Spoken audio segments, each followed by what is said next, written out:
Opinion non déguisée, aujourd'hui avec Peter Koning.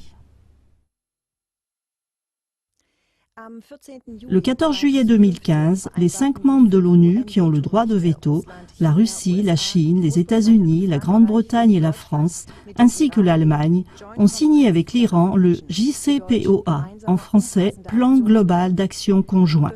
Par ce traité, Téhéran autorise que son programme atomique soit contrôlé jusqu'en 2025 par l'Administration d'énergie nucléaire internationale, dont le siège est à Vienne. Le traité prévoit de limiter la quantité de l'uranium à usage militaire et les possibilités d'en faire de l'uranium enrichi en Iran. De plus, le réacteur à eau lourde d'Arak doit être transformé car parmi ses produits résiduaires, il y a du plutonium utilisable pour des armes nucléaires.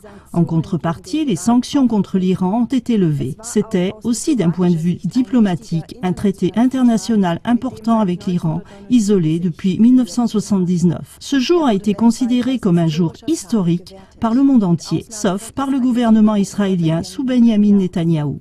Récemment, ce traité a été une fois de plus qualifié de mauvaise affaire par le président des États-Unis, Donald Trump, et menacé d'être dénoncé unilatéralement par les États-Unis. Mais déjà avant, de nouvelles sanctions avaient été imposées par les États-Unis, violant ainsi fondamentalement le traité avec l'Iran. Le conflit porte avant tout sur le programme de fusées de l'Iran, qui gêne énormément les alliés des États-Unis au Proche et Moyen-Orient. Cependant, suite à l'objection de la représentante de l'UE pour les affaires étrangères, Federica Mogherini, et la pression de l'Allemagne et de la France, le traité reste formellement valable. Les deux pays ont conclu avec l'Iran des accords économiques bilatéraux à hauteur de milliards de dollars. Malgré ce fait réjouissant, le rapprochement de Téhéran avec les pays occidentaux recèle aussi des risques considérables, explique Peter Koning, économiste reconnu et analyste de géostratégie.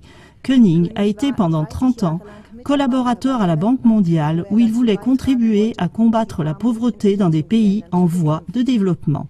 Or, il a dû constater que l'oligarchie financière des États-Unis qui se trouve derrière les banques de développement exploitait ces pays avec des méthodes criminelles et frauduleuses. C'est pourquoi Koning considère la sortie du système du dollar comme la meilleure possibilité d'échapper à la tutelle mondiale des États-Unis. Il appelle cela l'économie de la résistance. Plusieurs pays, comme la Russie ou le Venezuela, auraient déjà pris ce chemin malgré de nombreuses difficultés. En fait, selon lui, les sanctions sont donc une occasion bienvenue, c'est-à-dire un tremplin pour la croissance nationale et l'autarcie. Ainsi, par exemple, le président de la Russie, Poutine, a dit que les sanctions contre son pays avaient été la meilleure chose qui leur soit arrivée depuis le déclin de l'URSS. Certes, il y a eu entre-temps des années de vaches maigres, mais cela a amené la Russie à ranimer le secteur agricole, l'industrie et la science. Au cours des 2 dernières années, la Russie est devenue le premier exportateur de céréales du monde. Elle a renouvelé ses installations industrielles et a pu compenser ce que l'Ukraine, désormais tournée vers l'UE, lui fournissait auparavant. La Russie collabore par l'intermédiaire de l'Organisation de coopération de Shanghai, SCO, avec la Chine et d'autres pays sortis du pétrodollar en leur devise propre, partiellement couverte par l'or. Selon Peter Koning, l'Iran devrait faire de même, plutôt que de faire des fausses bonnes affaires de milliards de dollars avec l'Allemagne et la France, car l'Occident a prouvé qu'en géopolitique, il n'est pas digne de confiance. Voici sur ce sujet, dans la rubrique « Opinion non déguisée », la déclaration claire de Peter Koning. Mon humble conseil au gouvernement iranien pour 2018 et au-delà. Poursuivez l'économie de la résistance économie et concentrez-vous sur la production locale pour les marchés locaux, en monnaie locale et par l'intermédiaire du gouvernement local ou des banques publiques pour le bénéfice de l'économie nationale. C'est un des principes de l'économie de résistance. Elle inclut la substitution des importations à grande échelle, y compris l'utilisation de son propre domaine de recherche et de développement. Restez le plus loin possible des relations commerciales, professionnelles et bancaires avec l'Occident et évitez le FMI et la Banque mondiale.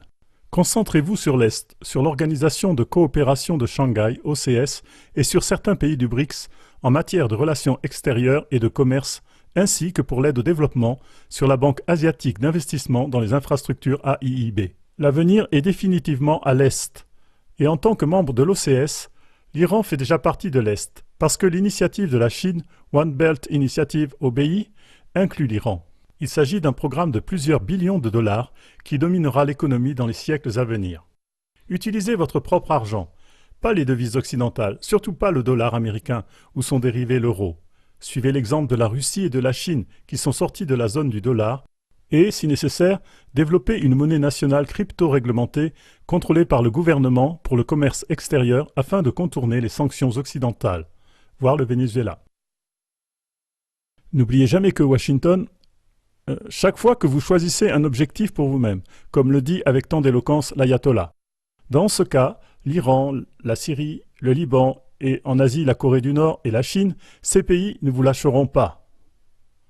Par contre, avec Washington, qu'il y ait un traité de paix ou qu'il y ait eu un accord de leur part, peu importe, on ne peut faire confiance à rien, absolument rien de ce que Washington dit, même si c'est accompagné de signes ou de promesses. La guerre en Syrie, par exemple, n'est pas terminée, comme on a voulu nous le faire croire lorsque Poutine a dit que la Russie retirerait ses troupes.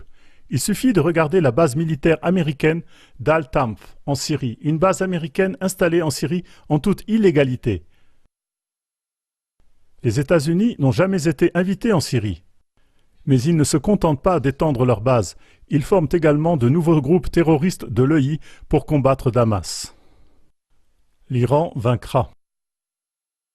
L'Iran n'est pas seul. L'Iran a une alliance orientale puissante comprenant la Russie et la Chine. M. Trump et ses partisans le savent.